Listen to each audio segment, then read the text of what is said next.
Hey guys, and welcome back to the Who Are You podcast.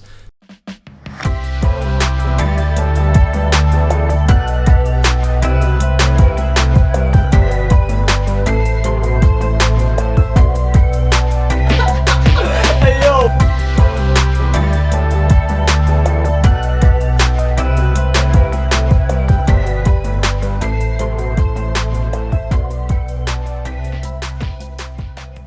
This is part 2. We're going to go deeper into our stories about overcoming our fears, going through our fears.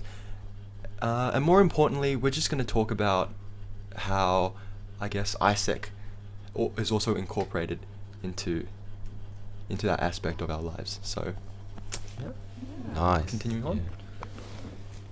Okay.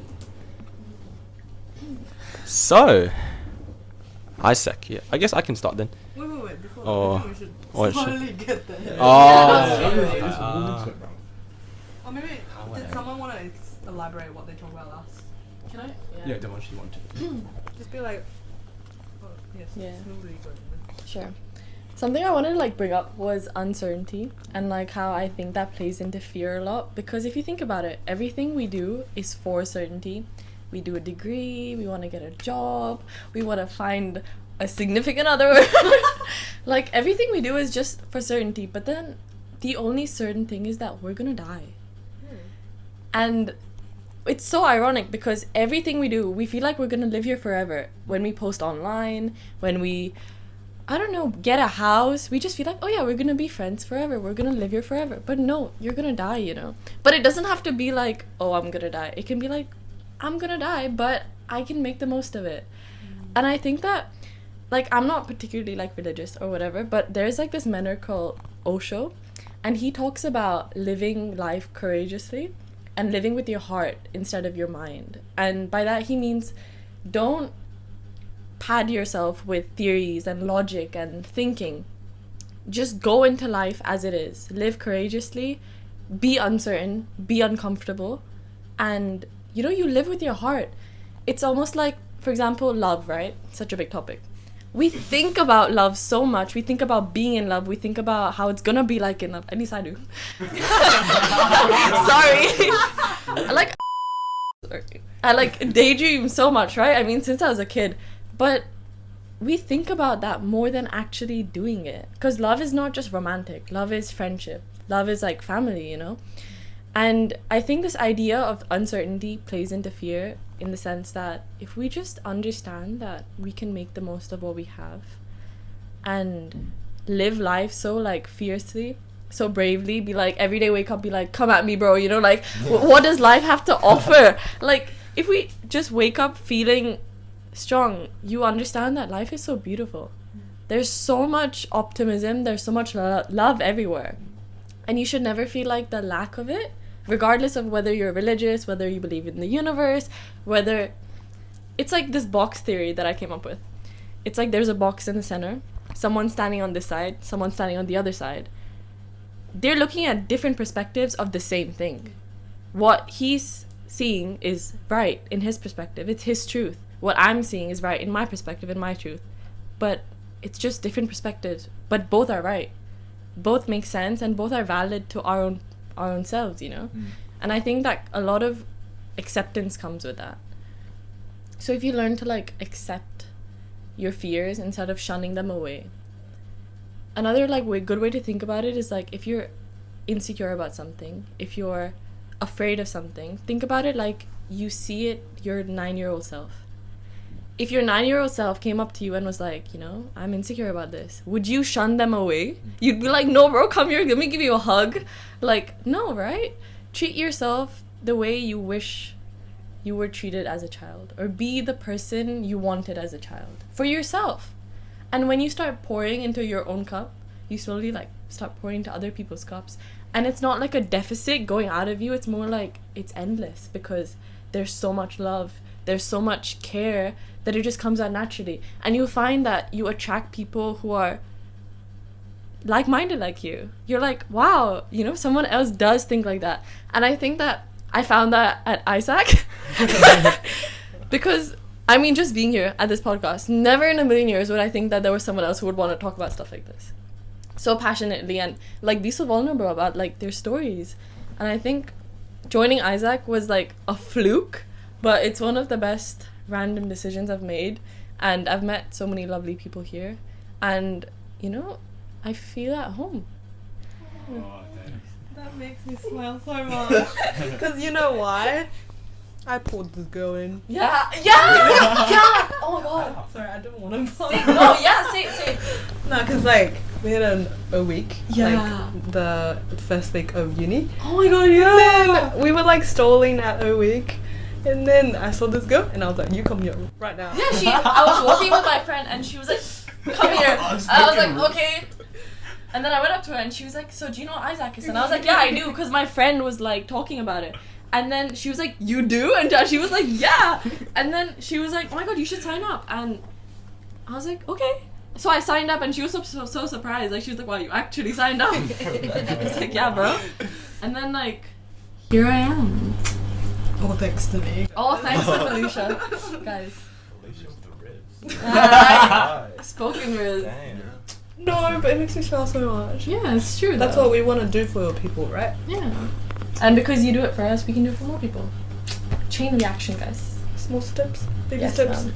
baby steps. Also, this thing in psychology, it's called cognitive bias, where you look for like, if you think positively, almost like force yourself to, you only see the good. But if you feel like, oh, everyone's looking at me, I'm insecure about this, and my life is so shitty, no one loves me, you'll only see things that prove that, right? Yeah. The truth is that both exist, but it's what you choose to see, because your truth is different to everyone else's, but at the end of the day, it's your truth that matters, you know? Yeah. It's like the law of attraction. Yeah. You attract what you Yeah. think. Same thing in a different font. Yeah, basically. Very insightful, Devanshi. That was very good. Very. Damn. Very damn. Damn. Wow. Damn. Now, I what would be like an example where you've like overcome this kind of certainty, or like a period of time? I think, like, from the last episode, like, I was talking about, like, how, you know, like, uni and your future, and, like, it's not like I woke up from the womb and I was like, I want to do computer science. Like, it's not like that, you know? I think uncertainty with the fact that it contradicts this idea of, for example, I was saying that I was watching Ali Abdaal and like productivity and like, oh, work towards your future, work towards your goals. But it contradicts the fact, because like, I'm not living now. Why am I procrastinating my happiness when I can just be happy now? And I think a lot of people get wrapped up in this idea of focusing on your future, that they're like, oh, I'll be happy when I get a job, I'll be happy when I get a significant other, I'll be happy when I finish this assignment. But the thing is, you're never actually happy after that. So like, an example of like the way I overcame this sense of uncertainty, I honestly owe it all to my parents and my sister. I have a very close relationship with them, touch wood, and they're like my best friends. I tell them every single thing. Mom, this guy in my class was really cute, to like all the way to like, you know, like, I don't want to do this anymore, like all the way. And I think having that, first of all, environment, I'm very privileged to have that, because not everyone has that. But the way I overcame it was honestly just living through it. There's no other way. I think Neel was talking about like maturity, and like, it only comes through, it's not age, it's experience, it's struggle, it's pain. But it's all worth it, because where you are now is where a year ago you were wishing you would be, you know? And I think about that so much. And even like what Marin was saying about being grateful, it's these small things every day. There's this book called Atomic Habits, right? And it's about building habits, but you can attribute it to this. If every day you say one thing you're grateful for, you feel it, do one thing that makes you uncomfortable, but like, you know what? It made someone else's existence easier. Like something I've adopted. It's so random, and like, it happened because it happened to me. This one, like years ago, this one time, this girl came up to me and she was like, hey, like, you're really pretty. And I was like, oh my god, like, thank you. And ever since then, I was like, it made me feel so good. I can make someone else feel so good. Every day since then, without like fail, there's one random stranger I go up to and say something nice. Wow. And normally it's like girls, because I'm like, you know, like, I'm still getting comfortable with guys in that sense, because I don't want it to like be taken the wrong way. But like, usually girls, like today at the bus on the way here, there were these two girls, and I was like, you guys are so pretty, and they were like, oh, that made my day. And that's what I want, because that one stranger that comes up to you, you can be like, you know what, life isn't so bad, I can do this. And I think like adopting these small habits is really what makes life so like beautiful on a daily basis. It doesn't have to be that life will be good when I'm really rich with my husband and we have 3 kids who are really smart and they go to Elon Musk's school, you know what I mean? It doesn't have to be, it can be big, but it can be what's now. And I think that's what makes it really worth it. And comfortable with this uncertainty. Beautiful monologue. I agree. Like, have you seen the thing? It was like, you shouldn't be rich in terms of material things, but rich in experiences. Yes. That's what I want in life. And I think like something I live by is like this mindset that at the end when you're dying and then you see the person that you could have been, like what do you think? Because that would like haunt me so much. Imagine when you're dying and then you see the person that could have been, all the things that you wanted to do that you could have been, and then it's like the mirror where you see yourself right now compared to that person that if you did all the things you wanted to do, what could you be? And I think that's why it's not about the end result really. It's about doing the stuff that you're actually passionate about and like reaching for who you want to be. And like doing those things that you're afraid to do, but still taking the steps to do it. I think what you said about uncertainty was a really good point.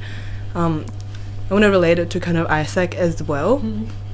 When I joined AIESEC last year, so the second semester of last year, and I joined as a member just last semester. And when I joined, I'm not gonna lie, I was not the best member. Like I wasn't doing a lot of stuff, as in I was socially very engaged, but I wasn't like doing all the functional stuff. I'm this is not This is pretty good so far. Yeah. Thank you. Yeah. But basically I wasn't functionally very driven. I was just kind of here for the vibes. I was like, I want to meet people, that's what I want to do. But I realized that I think it's way more than that. There's so much care within people, and so much like thought and intention behind different actions. And when I joined, right after a few weeks, even though I was engaged with people and stuff, I was not like doing well in terms of like work wise. And then this one day, the president, so current president Duncan, I was talking to him. We went to like Palm Beach. Wow. It was like a little trip. We went to, as a group, right? We all took a little trip to Palm Beach. We wanted to see the blue waves. What's it called? Bioluminescence. Yeah, that. And we didn't. No, like the blue wave that It becomes like lights up. light blue. It's like Electricity. LED. Yeah. Wow, what? Yeah. Apparently, it's like some kind. I don't know. It's like It's like a seasonal thing or Blue something. wave. Yeah. Yeah, but we wanted to see that. Obviously, we didn't see it because it's so rare. You can barely see it. And afterwards, we just went to like one of our friends' houses and then just sat there and just talked for like hours. We slept at probably 6 a.m. I think. We just talked about a lot of things.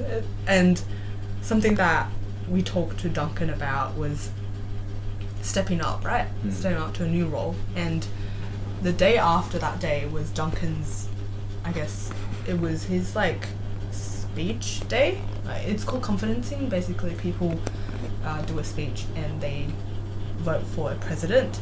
He was running for the president that time.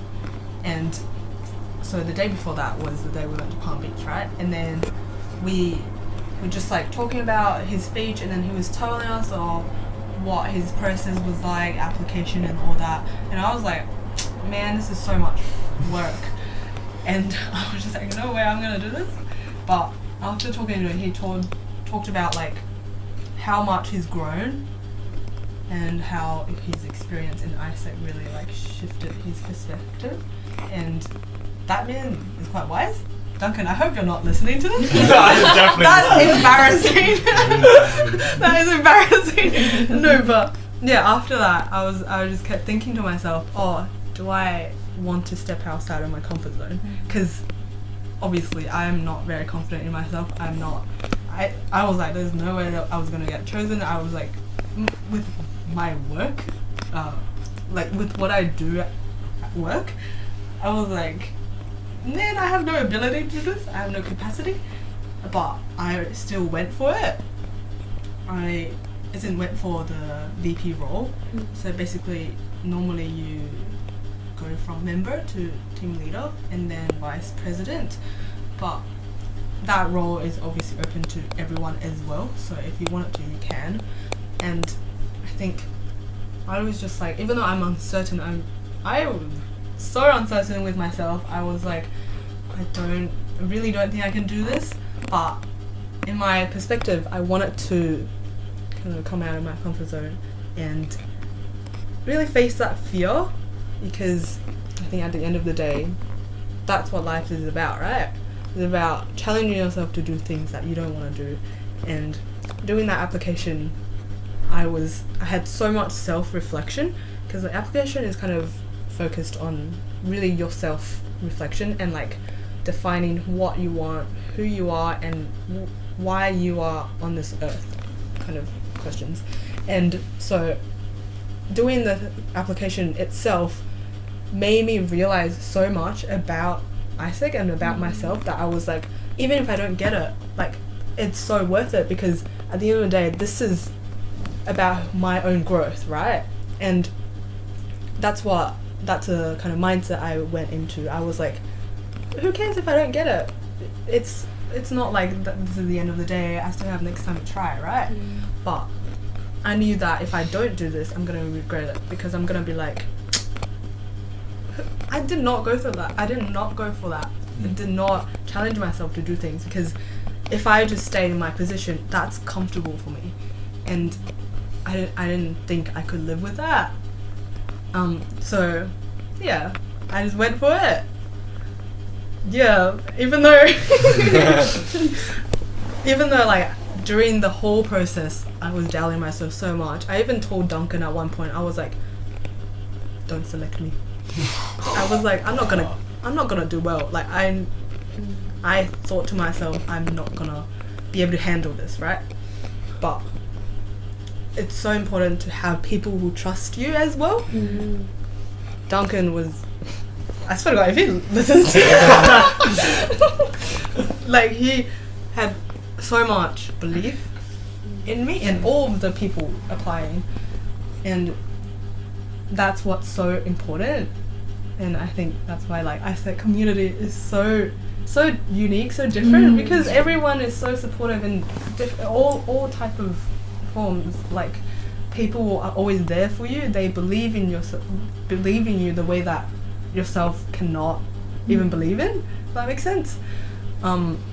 Yeah, so that's why. Don't watch this. No, but it's like these type of people that really fulfill me, in my opinion. I don't know about you guys, but it's these type of people, it's these conversations, it's these actions and like these exercises that really push me to kind of identify with what I want in my life, which is to be surrounded by these kind of people, and to provide environment for other people feel safe, and to find those like environment. So yeah. Wow. Guys. Wait. Oh. Oh, okay. So I was paranoid. Like, oh my. Imagine this is not recorded at all. Never enough story. Duncan will never know. Duncan will never know. Okay. No, but I think you know. Yeah. Oh. Duncan. Yeah. He's like our dad. I feel like we're adopted. Yeah. Duncan's our dad. The grandkid? Yeah. Daughter? Exactly. In the end. Yeah. He like kind of walks around like with his hands behind his back, and like he looks like he would like, I don't know, he's so quiet, but like he comes and says like a dad. No, like around, and then he come and say like a dad joke, I don't know, pull your hair, and then like walk away. You know, I don't know. Yeah. Yeah. It's wholesome though, so Wow. allow it. Right. There's something to say. Yeah. Oh yeah, I'll say Very good something. stuff, yeah. Go on. So going back from part one, I reckon, yeah, obviously, in terms of my comfortability, is that yeah, that's the word, right? Yeah, comfortability. Yeah, so I was thinking to myself, what did I have in Canberra that I don't have in Sydney? And first thing that popped into my head was connections, friends, people to meet. So, what the next words that are about to come out of my mouth may sound ridiculous, but I was quite introverted. This might surprise you. I was very Risman? Yeah, hard to Which believe. multiple? I was it might So I remember one day just going into I had a lab, right, for one of my classes last semester, which was geology, and I just sat down. Lecture was going, tutorial lab was going. Professor was just ranting on and on about rocks. I'm like, oh shit, this is going for 3 hours. Like, can I really? I'm like, I wonder what the guy next to me is like. Should I say hi? I'm like, oh. So I'm like giving him like a side eye. I'm like, please see me. I'm like, oh. So I'm like so nervous to make this first move, and then he just comes up and goes, hey, I'm Rolled. Nice to meet you. No way! Yeah. Roll full circle. Roll. moment. No, Roll. no. Rolled in ISEC, Wait, like yeah. our roll. Yeah. This is crazy! Yeah. You know him before? Yeah. So that's how. Okay. And yeah. So he just came over, scooched over closer, and we like started doing this lab together. I'm like, oh yeah. And then there was even another guy, on the opposite. He's like, hey, I'm Alan. Nice. Yeah. So yeah, if you don't know, yeah, Alan, he was in ISEC last semester. I believe he's in London now. Miss you, Alan. Yeah. But yeah, both Rolled and Alan. They just looked at me like some like this guy, and I don't know. I reckon, I think Alan definitely knew I was like a bit nervous, and he definitely like talked to me, try to make me feel like comfortable. I was like, oh yeah. And you know, for the next two and a half hours, I guess like what would have been a very boring lab about rocks was like one of the best moments, yeah, of that semester. And then eventually, yeah, I'd say, yeah, we developed this friendship. I remember us having a lot of Zoom calls about, you know, studying about rocks. But yeah, and then towards the end of, I think it was that semester, like maybe week 12, week 13, I think you'd know Felicia. They're like, oh yeah, we have like this event after lab. You wanna come through? I'm like, oh cool. Like what's going on? Like what's happening? And what they did, they took me to one of the LCMs, and yeah, it was an open LCM. Yeah. Oh, okay. Oh, I didn't even know that. But yeah. So yeah, I kind of got roped in. Yeah, remember us doing like the roll call. I was like, oh, what have you dragged me into? Yeah. Yeah, it was just yeah, but like, got comfortable with everyone. Did some activities, met other people. Yeah, I remember like I think I was in like some group with like Duncan, and we like filmed like a TikTok or something as well. Like yeah, it was like one of like I don't know, like an icebreaker or something. Anyways, yeah, and then there were like these speeches.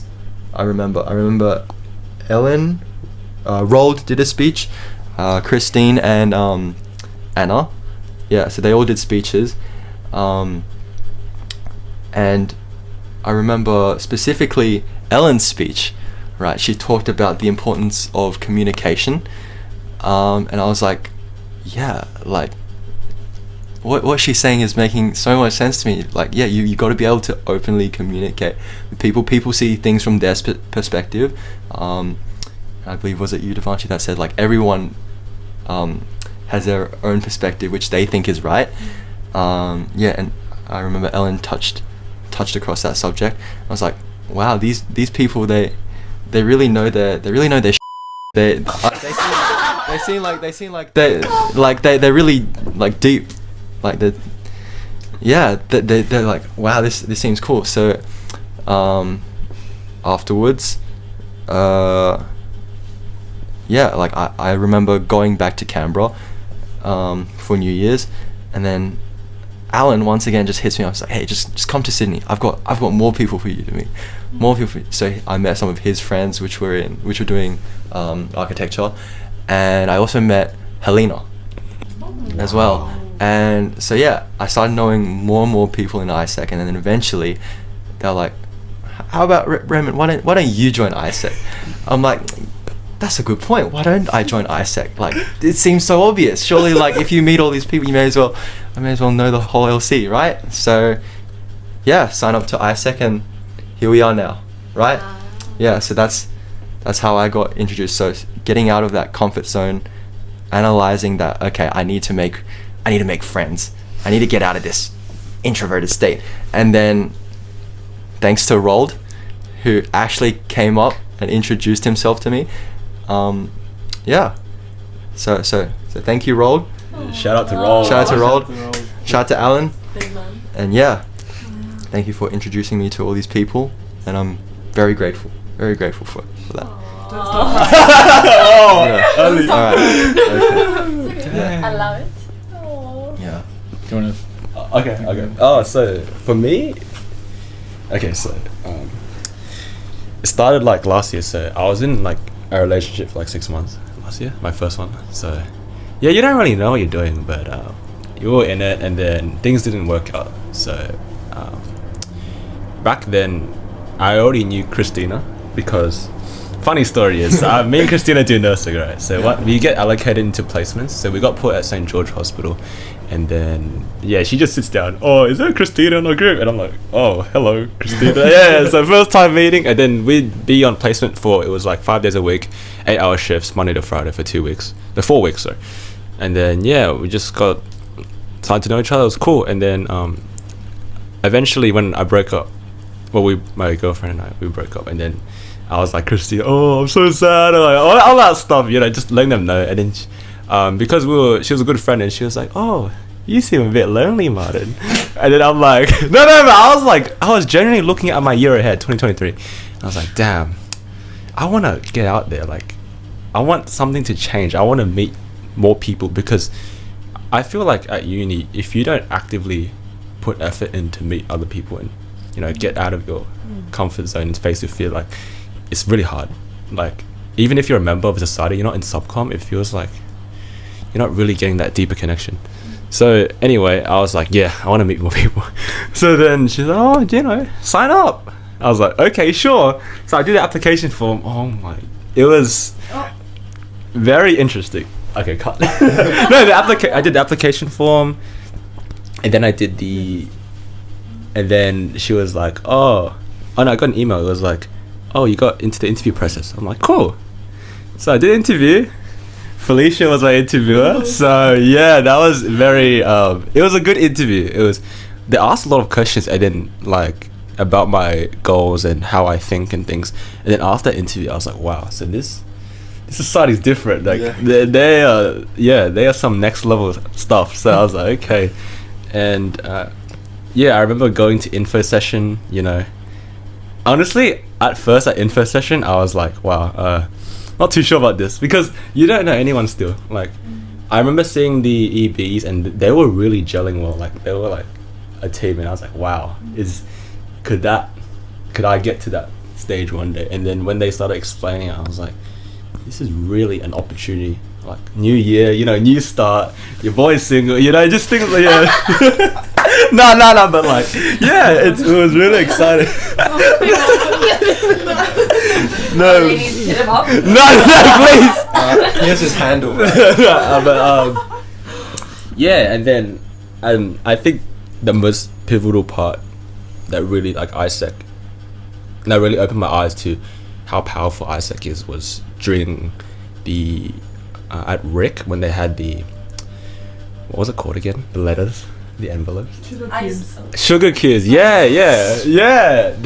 So when they had sugar cubes and then people were writing, I was like, wow, this is a really unique community that I've never been before. And like people are, not only are people striving for greater things in life, but they're also this level of emotional like support, and just the amount of emotional intelligence around was just so, it was so eye-opening. Like that, and the way Rick was ran with like, you know, live your dreams, but also outside of Rick, like LCMs and all these EBs. Like I look at EBs as like superheroes. Like honestly, no, like honestly, I'm like, wow, they're our age and they're doing some crazy stuff, and I'm like, could I like possibly be at their level one day? It's really like inspiring, like, especially Duncan. Yeah, but I think AIESEC is, it's like a key to opening a better version of myself. So that's why I think I'm very excited to see what comes up ahead. But so far the journey has been very rewarding. So yeah, that's pretty much it. So you do want to become like EB sometime? Oh yeah, for sure. I think at first I was like, nah, bro, I'm staying senior member for life. But then when you see people who they can do it, it brings belief into you. Like wow, they can do it, I can do it. And with the support that is currently there, I think it really, every member has a good shot at just going up. Yeah. So. I remember seeing you at info session, and it's so like, it's so contradictory to what you were saying, because you know how you were saying that you were looking at like the EB being like, oh I want to be like them. I thought you were already part of them. What?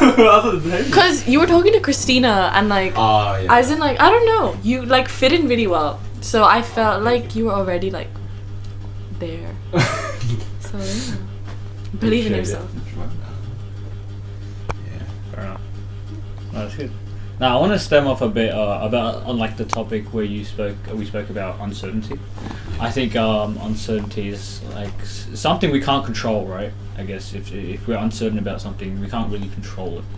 And I think it's about focusing on the positive, as Devanshi said. So I mean, controlling what we can and leaving everything else that we can't control to how else it plays. So I think in many ways you should have positive thoughts and whatnot. I think that's very important. And I think if you focus on those positive thoughts, for example, you just continue laughing, be happy, you will be surrounded by happiness. You'll be surrounded by people who laugh a lot. And that's kind of what I saw in AIESEC as well. A lot of people were happy. Obviously we go through our own problems and stuff, but most of the time people are very, very happy. And I think it's a thing where if you let other people control your emotions, or you let anything else control your emotions or your thoughts or your mind, it's kind of like the ultimate slavery in a way, right? So it's kind of like having control over your thoughts and your own mind. But yeah, I remember, I joined AIESEC through H4TF, right? So I didn't know anyone. The only person I knew was Sankar, so because he was like one of the people. He was, I don't know what he was doing. He was just spectating for one of the days. I don't know why he was there, but he was there. So that was nice. And I remember Haley was there, and then Sue. Look, I remember about Sue. Look, I just felt like when I looked at her, I was like, look, if you mess with this woman, she's ready to throw hands. She's like, look at it, bro. Right, it's like, bro, you don't want to get on her like bad side. So I was like, you know what, it's cool. And I remember, obviously, I signed up through AIESEC, and I remember doing the interview. In fact, I remember I was doing the interview halfway across the world. So shout out to Haley for doing my interview and obviously giving me some time to obviously account for that change in time zone. So I think AIESEC was also very willing to get you on board despite like the situation that you're in. But I remember I missed out on info session, so I wasn't there at info session. Mind you, I still didn't know anyone. And I remember coming to the first LCM. It was the first LCM ever. And I was like looking for the room. I was in ABS. And I was like, okay. And I randomly see through the window like people dancing. I was like, is this the right room? Like, am I in the right place? No. And then I see Sankar inside the room. And I saw Chloe as well. So I knew Chloe because Chloe did H4TF, right? So I asked her. She's like, yeah, this is the room. So I walked in, and then it's just random people just dancing because I didn't know anyone. Right? I was like, what's going on? Wait, what's going on? Right. So I see Sanka at the back of the room. He's like, bro, come in, it's all good, this, that. And I was like, okay, fine, all right. And I asked him, bro, what's going on? I don't know what's going on, and I don't know anyone. I'm just looking around. I know one person. Obviously, I know Haley and stuff like that. I didn't even know who Duncan was, so that was a bit crazy. Yeah, so I absolutely knew no one. But I think we went to dinner right after our LCM, and that's when I like kind of like got a chance to bond with everyone, or some people at least. But what I realized was that AIESEC was very welcoming, especially when it came to that like, social aspect. A lot of people were loving and caring as well, which was very, very good. But yeah, in terms of like a professional aspect as well, AIESEC helped me fast track my networking skills. That was a very big thing for me. So I remember I was like a very introverted person, right? Like Raymond. So it wasn't the fact that I wasn't able to talk to people. I could talk to people, but I used to lose a lot of energy from talking to people. I remember going to parties. I used to be like, my mate's coming, so it's like +1 and stuff. So my mate was a bit more like extroverted than me. I was like, bro, you do the talking, I'll just sit back and just like, relax a bit. I'll beat my drink, and then obviously I'll talk to people. But I wasn't really the person who would go out and just randomly talk to people and like conversate, because it was a bit tiring for me. But what I realized was I'm in a field where I need to talk to people. I need to socialize. I need to network. And I need to meet a lot of people, right? It doesn't matter where they are. I just need to talk to them and form good bonds. And I kind of shifted away from that introverted aspect, right? I didn't really think about it too much. I'm not sure if I'm introverted or extroverted, but the thing is, I learned how to actually not lose so much energy from talking to people. That was one thing. So AIESEC really, like, how would I say this? Accelerated that kind of aspect of me, because now I'm on the BD team, right? So I now need to send cold emails, I need to talk to people, I need to send meetings as well, which was also a very, very nice thing. So obviously AIESEC in USYD, we focus on engineering, because I do engineering as well, kind of goes hand in hand. I was like, look, this is a great opportunity, why not, let's just do it. But yeah, look, at the end of the day, AIESEC was very welcoming, which was kind of unexpected, but it was nice. Very, very nice. But yeah, I do also hope to get on EB, so we'll see how that goes, but you know what I mean? Wow. Yeah, I want to kind of talk about how welcoming AIESEC is as well. When I joined, so last semester, right? When I joined, I honestly, this is like secret, but I did not do too well in my like process of getting in, because I was like, I don't know what this is. I don't actually care that much, so I didn't put in much effort, and I was just like, YOLO, whatever. I did like the bare minimum. I'm not contributing too much. And then when I was at the info sesh, Suha, right? So we were trying to talk about how Suha is a little intimidating, just a little. Yeah, at first at info sesh, she was there too, and at the start she was also a little intimidating to me. I didn't know how to approach her and stuff like that.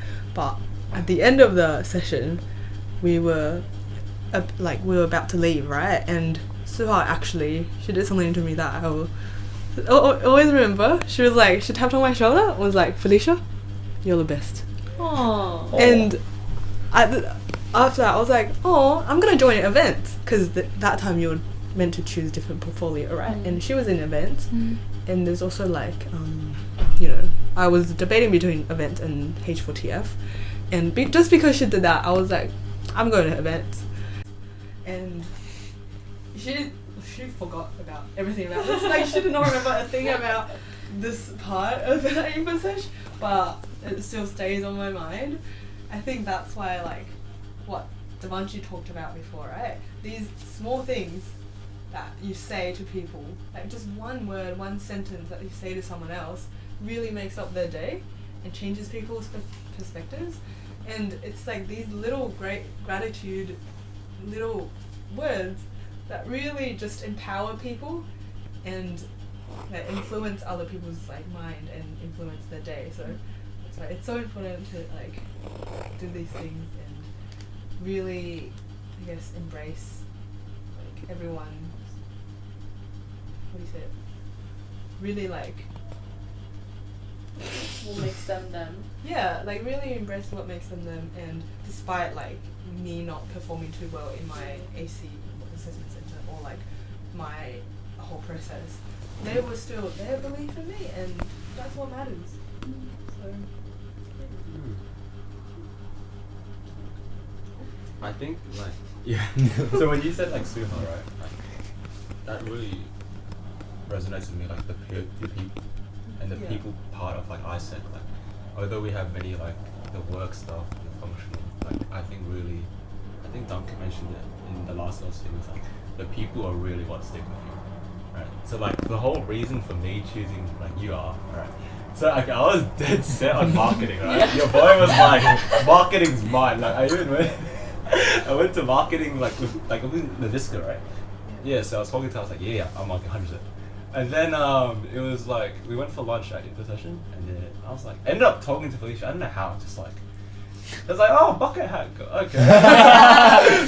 she got some drip. Let's yeah. So just talking. I don't know. It's hard to do something about like when you speak to them, you're like, oh. So like when I spoke to Felicia, I was like, I feel like although marketing, right? Yeah, I can promote videos, make content and stuff. Something about UI, just like I feel like I could do more. It's sort of like I feel like it's similar to my skill set, but also something that can push me out.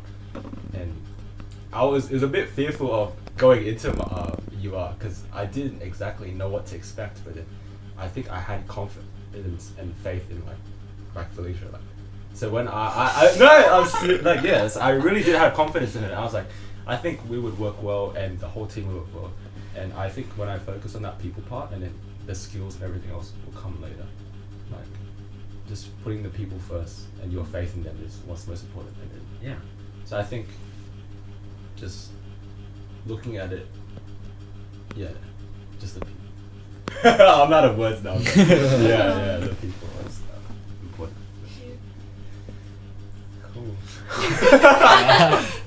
We love you, EBs. We love the EBs. oh, Yeah. we love you guys. Future EBs. Yeah. That's it. No, but when you got your bees, I'm gonna be gone. Yeah, that's what I hate. so I sad. hate the idea of that. That's so sad. When I did my like mock interview with Christina, and I was like, oh my god, I'm so excited to like step up, and like you guys will be like above us, and like we like be together. And she was like, Nah, we're we're leaving this year, and I was like, I don't know if I want to do this anymore. Yeah, but I guess that's also part of life, accepting change courageously. Yeah. Make the memories whilst you can. Real. Yeah. You guys, I reckon you guys gotta do what Bob does and just like sit Yeah. and then just like watch us. Just watch us. Yeah. Like the Godfather. Yeah. Just sit. I think it comes just for the stories. Yeah. Just listen to the stories. So wholesome. Nah, but if you guys actually, I'm gonna be there every Asim. Listen to Aw. you guys. We have it on video recording. Caught. Actually, I don't know what that That's what I was thinking. But I appreciate the thought. I hope that like we also grow up to be good EVs like them. Yeah. You know what I mean? Yeah, this EP is solid. Yeah. I feel like it's so rare to find such a good like mix of people. makes me wanna cry. Cry then. Guys, crying is good. It's Yeah. good. Crying is very good. Cry good. guys. Cry more. Okay. Ready? Well, just gonna have a podcast of all just crying. Cry son. No, but for real, because this portfolio at UR, it's also new. So coming into a new role and a new portfolio, that everything is uncertain. Coming back to the idea of something uncertainty, everything was so uncertain. The whole semester, I think up until now, even now a little, I'm still very doubtful of my portfolio and like what I don't Nah. No. I mean, honestly. Valid. Totally Allowed. No, but honestly, like, I think this, up until this week, I would say I was very, very scared of, like, what to do, what to, like, what to do with my members and, like, what to do with the direction of the portfolio. I was very scared, right? And I think up until, like, this week where we actually got feedback for the first podcast, then I was like, oh my god, I feel like I'm actually doing something. Up until that, before that, I was always like, I feel like my portfolio is so fucking so useless. I thought that. I feel like me in the EB was pointless. I was doubting Duncan. I was like, man, you made the wrong choice. I was doubting so much things. But it's the people, again, you guys, the fact that you tell me these things and like the conversations that happen between people, that makes me really feel like, oh my god, I made the right choice. Like, I have been actually doing stuff I should be doing. Well, which you have, so it's good. We believe in you. Yes, ma'am. Yeah, I think because I knew from your perspective, like, when you said it was a new portfolio, like from my member perspective, I was like, okay, I want to give my TL my full support and then my full effort. Because for me, like, when I do something I want to go, I don't want to leave crumbs on the table. Like, I want to put in. So I think when you had like a lot of faith in my creative decisions on what we wanted to do, and then whenever I tell you, you give guidance on that, I think that's like really important. And I think that's what will drive you on. Because I can see you is going to be something big. Like, even though it's like a baby right now, like what we're doing now is like the start, like the planting of a seed. And it's like, I really see the vision for it. So, yeah. Blue you guys got anything else you want to say? No, I'm about to start crying soon. So yeah, thank you for tuning in and listening to our stories about facing our fears, taking on challenges, and just growing through uncertain times in our life. So stay tuned for podcast 3 coming up soon. And yeah, closing the space in 3, 2, 1.